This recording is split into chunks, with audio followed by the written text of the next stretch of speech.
Hey, welcome to our partner Fireside Chat.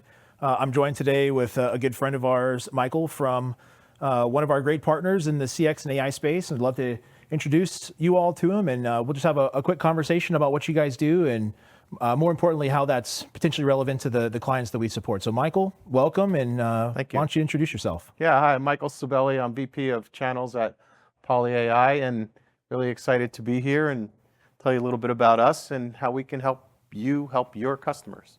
Well, that's great, and we're looking forward to the conversation. And we've known each other for quite some time now.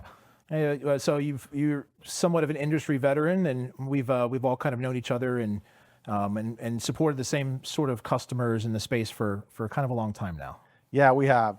So nice of you to say it that way as an industry veteran. I have been around here for quite a long time, and joined PolyAI because I just felt like this technology was quite different from anything that I've done before.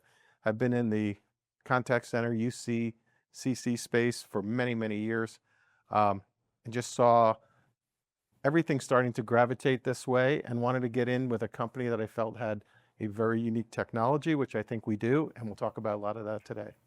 Yeah, I think one of the reasons we're excited for this conversation is because CCG, we have kind of a unique position with our clients. I think in a lot of cases, we almost act as a sort of translation layer. So I think one of the things that our customers recognize us for is being able to sort of translate messy technology or operational challenges into sort of requirements. And then part of our job is to stay close to folks like you and understand what's coming down the pike, the marketplace, what our technology suppliers are working on, sort of what they see as maybe near-term future. So I think we're looking today to make sure that while we understand a lot about PolyAI, how's that germane to our customers and the types of decisions they're looking to make and their current technologies that they're working with. So it should be a good conversation today. Yeah, that sounds great. I mean, look, everywhere you go today, somebody's talking about AI.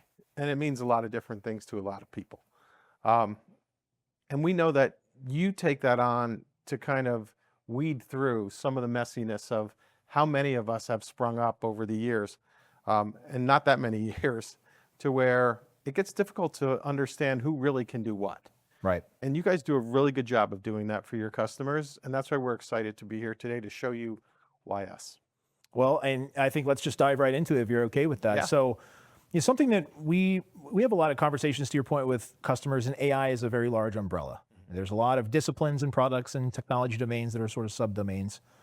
One of the sort of instincts that we've had as an organization is that the CX space is generally maybe one of the more mature technology domains when you're talking about AI. The companies in the space seem to have seen the tea leaves a little earlier than other technologies. So AI is not new for CX. Is that fair? That's to say? fair. Yeah. So, I think some of the interesting things that we think through, because we find customers in all stages of their sort of roadmap, their technology journey, if you will. So people that are still, dealing with like legacy IVRs, and some people that have been a little bit more progressive in the adoption of AI and some of the more edge technologies. Do you guys see the same thing in terms of the types of customers that you're engaging with? Yeah, without question. And I think there's really good reason for that. You mentioned legacy IVRs. Some of those experiences weren't great. And I think it's put some foul taste in some folks' mouth around, how do I really get an experience for my customer that'll take them to where they need to go without getting frustrated, without having to press zero, just out of frustration because they're not getting the answer that they want. So just give me an agent. And I think that's where we've really differentiated ourselves with our technology. That's a good point. And I think you guys picked maybe one of the more difficult lanes to become subject matter experts because, text, those are some use cases that have been around for a long time, but voice is especially hard nut to crack. And it's also where I think there's a lot of legacy frustration, to your point, where people have, dealt with the sort of Gen 1 IVR experience, and there's a lot of frustration that's carried through. And then, hey, guess what? Now there's going to be robots answering all your phone calls. And so I'm sure you guys are used to having people that maybe a little bit of trepidation about jumping into an AI solution that's voice centric? Yeah, it sure is, because of those experiences in the past, they're kind of hesitant because they don't trust it, right? Yeah. I'll tell you, I'll give you an example of why that is. When I look at text as an example, if I said to you, what's your account number? And you typed in ABC123. Yeah. It's the only way you can type it in. But with voice, it's so different because we have accents. We say things differently. I could ask you the same question and you might say ABC123 and someone else might answer Alpha Beta Charlie 123. Sure. You've said the same thing, but you've said it completely different. We have to be able to understand that spoken word and really quickly understand what you were trying to say and get that answer back quickly, because if you don't, the next thing somebody says is agent. Right. And what we want to do is not just contain that call, but we want to resolve that call. So what do you guys look at in terms of metrics that you're trying to affect? So somebody deploys your solution into their space. What are the things that like a CIO or a senior ops leader are looking at in terms of a measure of what good looks like? I would say the CIO and so on, they're going to look at more of the performance of it, along with how does this either save me money or make me money? Yeah. The first thing everyone thinks about is save. Can I reduce the number of agents? Of course you can reduce the number of agents. There's no question we can do that. But we're also able to actually help make money by doing things that you would have otherwise missed. Again, I'll give you an example. Let's say you're a restaurant and somebody is walking through the restaurant, the phone rings, and no one's picked that up in time, and therefore that caller is like, look, there's restaurants all over the place. I hang that up and I call the next restaurant. You just missed the opportunity to have somebody come in. We're there to always answer that call and do it efficiently so that you're not missing those opportunities that are coming into your business. We treat them like gold. Every opportunity is the ability to make some money. And so we really focus on not just how do we reduce your spend, but then how do we increase your revenues as well. Yeah, I'm sure part of that calculus is things like the CSAT and things like, the things that have kind of been durable KPIs that contact center leaders have really focused on. I'm sure you guys focus on those, and then maybe other elements that maybe weren't traditionally focused on when this was a live person answering calls and they were being measured. Yeah. So, a good example of that would be, let's take an example of a company that has multiple contact centers, as an example. And this particular company that we worked with had a contact center in Canada, the US, and Mexico. Okay. At a given point in the year, and you'll know what that is when it's a retail company, right? Yep. Black Friday, 400 people on hold, the inability to get in quickly, frustrated customers, and your contact center agents are taking the initial call with somebody frustrated for being on hold for so long. So your employee experience was suffering and your customer experience was suffering. By the following May, we deployed our voice agent into that company, major national retailer. And by the following Thanksgiving, we gave off the US for Thanksgiving and Black Friday. Okay. We handled any spillover to Canada and Mexico, and we had 0 wait times. Why? Because we were efficiently handling the call, not just containing it, but handling it for whatever they were calling in for. It could be something very simple, like, where is my order, Wizmo? Sure. Right? Or it could have been something as in-depth as, hey, I purchased this, and 10 days later, the price reduced. Can I get the reduction in price back? And we've done both of those. So very different things. So it was the ability to take care of the customer, but how about the employee experience of a person who's never gotten to spend Thanksgiving and Black Friday with their family and now had off in the US for that? It can help both areas in your business. I think that's a place that's kind of overlooked a lot in terms of like what the employee experience, what the agent experience is like. You're going to bring in a new tool, and obviously the business wants it to save money or make money. But sometimes the agent experience is kind of like one of the lesser things in terms of what's being measured for bringing out a new technology suite? Yeah, absolutely. Think about agent turnover, right? It is tremendous in many companies on a yearly basis. So I'm rehiring, Yep. I'm retraining. By the time I get them trained to where they're really doing what I need them to do, takes months.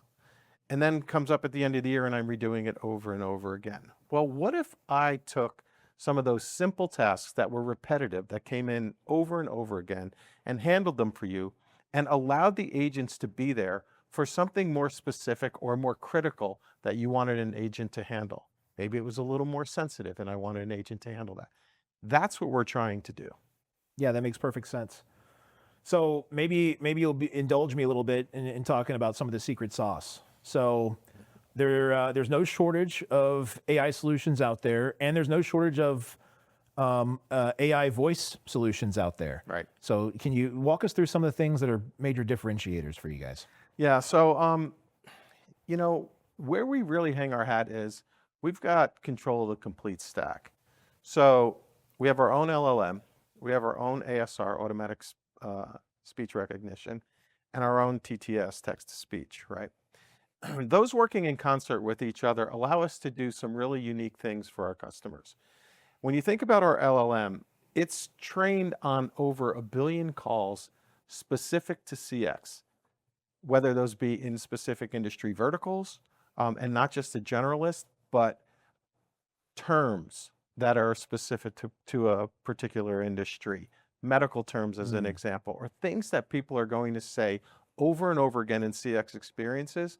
We have that capability in our LLM. However, we also can work with others, Okay. right? So if someone was really good at a particular piece in their LLM, we can work with that, but then we also have our own that has those very unique experiences in CX. I think when you couple that with our own ASR, that really allows us to understand the spoken word, because everyone thinks initially, wow, that sounds pretty good, Yeah. right? That's only part of the conversation. The other one is understanding. And that's even more difficult. I can make a chatbot or a conversational AI agent to sound really good. Anyone can. But to be able to understand, our ASR is really critical in working in concert with our other technology in our stack to really handle both sides of that conversation and get to a resolution, whether someone's interrupting within that call or whatever. It doesn't take us off track. We continue down the path. Or if someone's rambling, we are able to then ascertain what was really important or what they were trying to get across in that call and answer that question sufficiently. Yeah. That makes a lot of sense. And a couple of things I heard you say there. So one of the things we talk to clients a lot about, just models come up a lot. Which model should I use? Is there the right sort of Goldilocks zone for the right model for the right task? And how do you orchestrate all these models? And some of the things that come up a lot are how I think ripe the opportunity right now is to do some training on some models that you own, so that there's not a lot of superfluous stuff in that model, that it's really trained for the task at hand. And then the other thing that I heard you talking about, I think really probably slant more towards the commercial side of it. So you guys are kind of maniacally focused on this particular space in the CX technology stack. We find a lot of customers that have a lot of technical debt when they're looking at the business comes to them and says, "Hey, here's a capability that we want. We're trying to gain some sort of efficiency," but they have a lot of technical debt that they're bringing into that conversation. So I'm sure you guys run into that a lot. Yeah, we do. So yeah, an example would be someone with a particular platform that they're using for their contact center, right? Nobody wants to lift that and change it just to get some AI. I don't really care what contact center you're working on. I don't care whether it's in the cloud or if you have a legacy on-prem. Yeah. I can layer over the top of that and bring AI to you in that conversational space that is superior without having to forklift what you have in there already, because that's a heavy lift. Sure. But I can bring you up to date whether you're still using on-prem equipment because it's working and you're happy with it, protect that investment, and then layer this over the top. Well, you picked on a topic that is very common in all of our exercises with clients, and that's change management. So, picking the right technology solution is like, sort of the very first stage of an overhaul or a new investment. So talk a little bit about what that change management looks like for you guys, maybe compared to somebody that is more platform shaped. Well, I would tell you that, a platform has a lot of different components to it, right? I've got the UCaaS, I've got the CCaaS, I've got, now you want to put AI into it. And sometimes you can use that and you can get some okay customer service. I'm not going to say that, anything negative about it other than it can do the job. Okay. However, if you look at us, we do one thing and we do it really well. And we are maniacally focused on our piece of the business. So if I can layer that on top of what you already have and give you exceptional customer experience, I think that's the differentiator. Yeah. Swiss Army knife it's got the knife, it's got the scissors. They're okay. Some of them are good. Ours is specific to CX and specifically focused on what we do, which is conversational AI. I think it makes a huge difference. Yeah. Well, and I think, the change management, obviously, that's usually IT and ops that are maniacally focused on that. We have to be able to support this thing. We have to make sure that it's adopted. We're going to make this investment. We have to make sure it's adopted. You talked about some of the more, maybe the financial framing of it earlier. How do you guys look at and pick use cases that are sort of ripe for this type of technology? Yeah, look, we're going to spend a really good amount of time with the operational leaders within the company, along with other areas of the company. But we're going to really try to find out what the major issues are relative to the CX experience. Where is it falling down? And then what we would tell them is, let's think about this from a phased approach, right? We're not going to go in and tell you to turn your entire company upside down and do 5 different use cases. You start simple. Yeah. Maybe I do FAQs. Maybe I do that where is my order that we talked about earlier. Some things that we do on a regular basis that are very easy. You get that in, you get it working, you prove it out, and then you start adding, different things across that transitional journey that you were talking about, Sure. right? An example is a company that we worked with. So in the beginning, we did the where is my order. Then we moved into a very I think a more complex case where if you purchase something from the company and they lowered the price within 10 days, you can call back in and get the price reduction.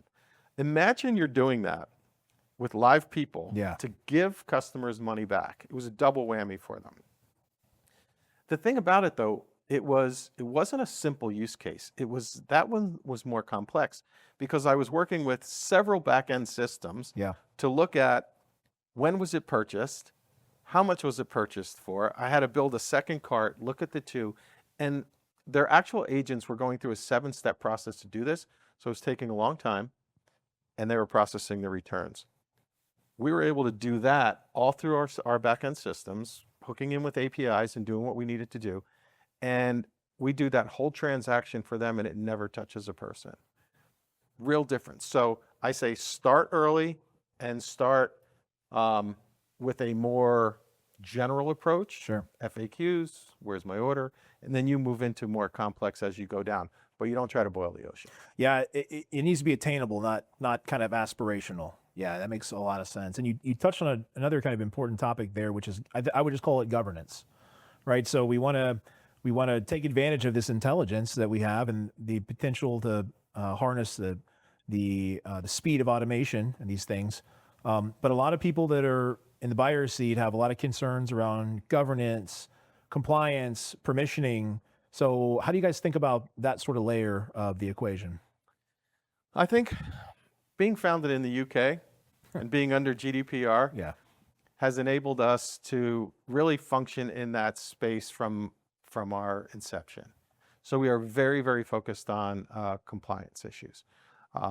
We also work very hard from SOC 2, PCI compliance, HIPAA compliance, you name it. We have our compliances. And we really put guardrails up on these things to make sure that it doesn't wander off and have unnecessary conversations. And we focus on all those compliances and make sure that we answer the task at hand without trying to sell somebody a truck for $1. Yeah, yeah, yeah. You don't want that, man. You don't. No. So obviously, compliance and governance hyper important. Part of that, even though it's not necessarily a part, maybe people connect, is a lot of and you even mentioned APIs, but like all the other backend systems that your technology stack has to be interoperable with. So talk to me a little bit about how you guys look at number one, connecting to some of those data sources and data sets. But then also number two, in terms of like day-to-day management, ongoing management, because that's another thing people look at, care and feeding. Is this something where we're going to have to become subject matter experts on your tool, or is your tool going to graft into our processes? So what do you think about? Yeah, so we actually really opened up the platform. It's very open. We can connect with a variety of systems right out of the box. Some of your common CRM systems, as an example, they're out of the box. If there was something that was more niche-like, if you will, it'd be a matter of, if there's an open API to it, doing some PS work between us and the company and getting it connected. We've done them in the past. We're going to continue to do them again, and adding more and more to it all the time. And we can import any data sets into it. So you bring up data. It's a super important issue. Yeah. I don't want to get off track, but I really want to talk about this just for a moment. The data that your customer has really is super important, because obviously bad data in is bad data out. Sure. So you really need to have that in order before you start on this journey. And we can help you with ways how to do that. But that set is really, really important. Well, you actually weren't going off base, because something that we see a lot with our customers is, we start asking questions like, hey, tell us where your knowledge base is. What does that look like? How's it curated? How's it updated? So on and so forth. And what we find out is like, it's kind of messy, right? People don't usually have, a totally clean and universal knowledge base they can start plugging into some of these things. And then the other thing, when you start talking about AI, is enterprise context. And you touched on this a little bit earlier. Ideally, this thing should be operating as a proxy of your company, of your business, and should be as good or better than the same type of interaction with a person in the seat. So I know that's a lot, but like, knowledge, enterprise knowledge, enterprise context, I'm sure you guys see a lot of mess when you engage with customers pretty It's regularly. very common. Yeah. I mean, if you think about where you're gaining your knowledge and your data from over the years, it's no different than your home, right? You've got stuff all over the place. Yeah. The junk You drawer. put storage here, you put storage there. Yep. It's all over. Between you and us, we get together, we bring that all in place, work with the customer to ensure that we get their data in the right place, import it where we need to, and we make sure it's clean. Because the importance of that makes the deployment extremely confident, if Yeah. you will. So many of these fail on the deployment side of the house. So we are very focused on ensuring that that does not happen, because of all the work that we do up front. The deployments go smooth. We do the things that we say we're going to do, and we're willing to put something behind it. For example, if I said to you, I'm not just going to contain 40% of your calls or 60% of your calls, I'm going to resolve them.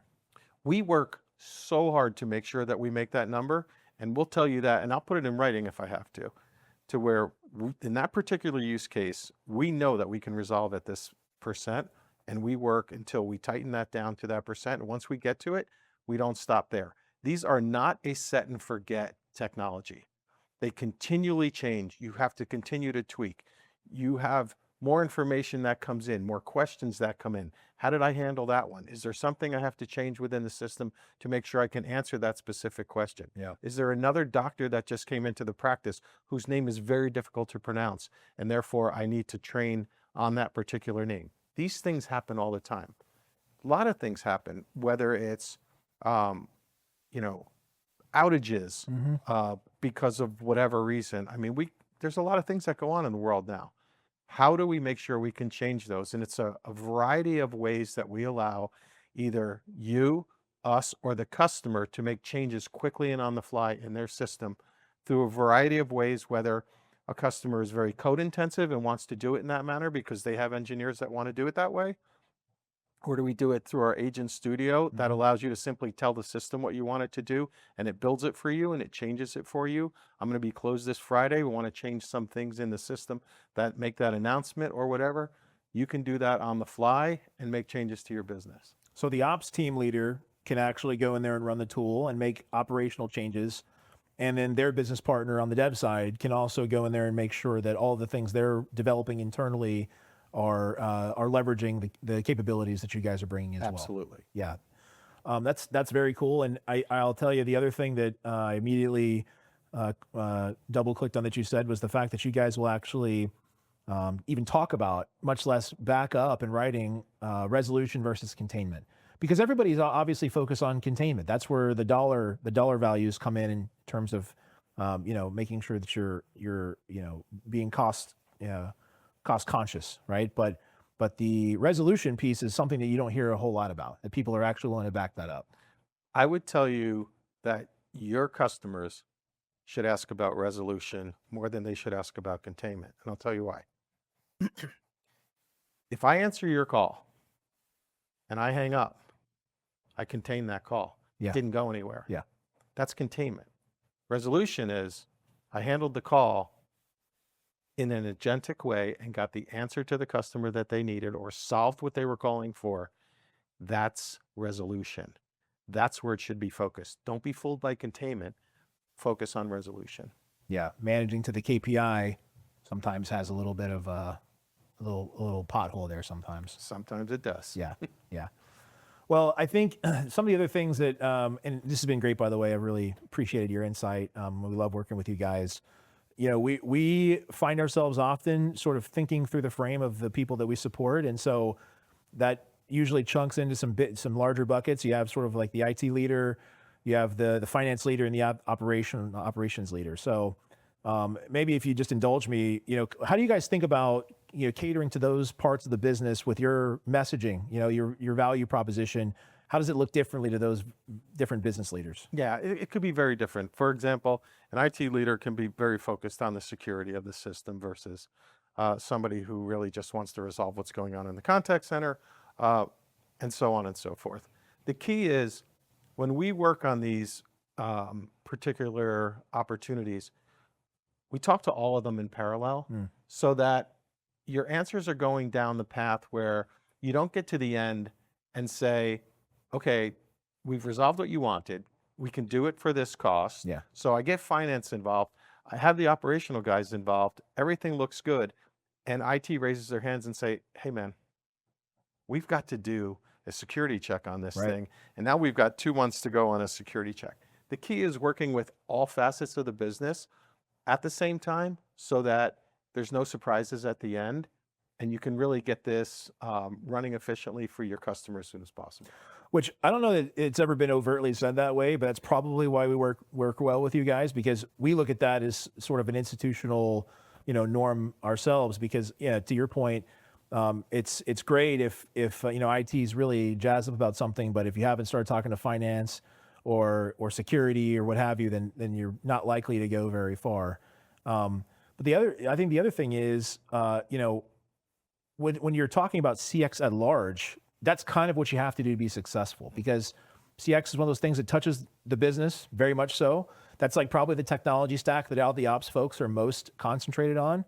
And at least this is, maybe earmuffs for everybody that's listening, but IT historically, in our experience, hasn't loved owning the contact center, but they're critical. They are responsible for the care and feeding of whatever underlying technology set the business brings in there. So that's good that you guys are kind of thinking about that holistically. Yeah, I can appreciate that for sure. And that's why we've enabled companies to choose how they want to manage the system, right?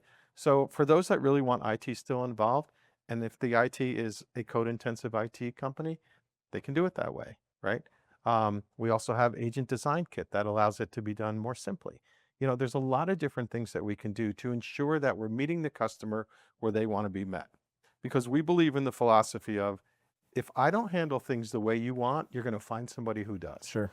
The same way their customers are looking at them and saying, if you can't handle my request in the modality that I want, and by modality I mean I want to come in via voice, I want to come in via chat, I want to come in via SMS. I want to come in via email. If you don't handle me that way, I'm going to find somebody that does. That's right. What are you guys seeing change there in terms of like what the end customers are demanding today that might have been different a year or two ago? You know, I think that there was this misnomer that the customers don't want to talk. They want to chat. Yeah. And so a lot of folks were deploying chat and then thinking about voice later.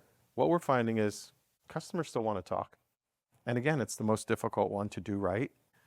So we find a lot starting with the voice piece and then adding other modalities thereafter. But yeah, I think getting that voice right is critical. I think to your point, the reason they haven't historically wanted to talk was because there wasn't a great solution for that, you know, and it was just frustrating. There is now. Yeah, that's great. Well, let me ask you this. Anything that we haven't talked about today that you want to make sure that we cover? Yeah, I think the last thing I would cover, and it's probably the last thing in the phase of a deployment, which is the analytics behind the system. One of the things that we do really well is we take a look at all the calls and we give you a lot of information, because when somebody calls in, they don't just simply call in and say a one-word answer anymore, because it's not like, hey, in 1 or 2 words, tell me what you're calling for, or press 1 for this. Somebody will call in and say, hi, I'm calling because I need help with my order because, and then they go into a lot of information that you otherwise wouldn't have captured in a 1 or 2 word answer. We then capture all that information and we feed it back to our customers to allow them to make changes that they otherwise wouldn't thought of. I'll give you an example. There's a large restaurant group in Las Vegas that handles all of the restaurants within a particular casino. And what we found in our analytics were people were calling in, and the vast majority of callers were couples calling in for a 2-top table. Okay. Their entire restaurant was set up with 4 and 6 top tables. And we said to them, you know, have you thought about reconfiguring the restaurant with more 2-tops? You can always push them together and get a 4-top, but how many more reservations could you take in any particular time if you had more tables in here that were 2-tops? They said a lot. Yeah. Because we sell out often. They agreed to change the layout of the restaurant, and they were returned over $4 million in additional restaurant reservations in a 9-month period. That's what analytics can tell you about your business that you might not have otherwise known. And it's something that we feed back to your customer so that they can see not only what they think is going on in the business, but sometimes what actually is going on in the business. Michael, I think that these conversations are so important because the use case that you just gave, I don't think anybody would look at that and say that's a CX problem, right? That's probably not what the CX team is even thinking about. So the fact that you guys were able to come in there ostensibly as a CX vendor, but then give them really good just business enterprise operational feedback, it's actionable at that point, is pretty amazing. Yeah, thank you. Yeah. And it happens again and again because there's so much that your customers are feeding you in terms of information that just goes unused. Sure. Yeah. And how can we leverage that and you know, do things that may be outside the contact center, but are needs nonetheless? Absolutely. Yeah. Yeah, well, that makes a lot of sense. And I guess I really appreciate you coming out today and having this conversation with us. I know this is a topic that comes up a lot, so we will be sure to bug you in the future when we have these sort of weird shaped problems that come back from our customers that don't seem to have an apparent sort of home. I'm sure you guys are going to be able to figure out a unique way to approach those. You can bug us anytime. Yeah. We're absolutely here to help you as well as your customers. And I appreciate the time today. Well, it's been our pleasure to host you. And thank you, everybody, for joining us for this conversation. There'll be more to follow. And catch us back next time for another fireside chat with one of our technology partners.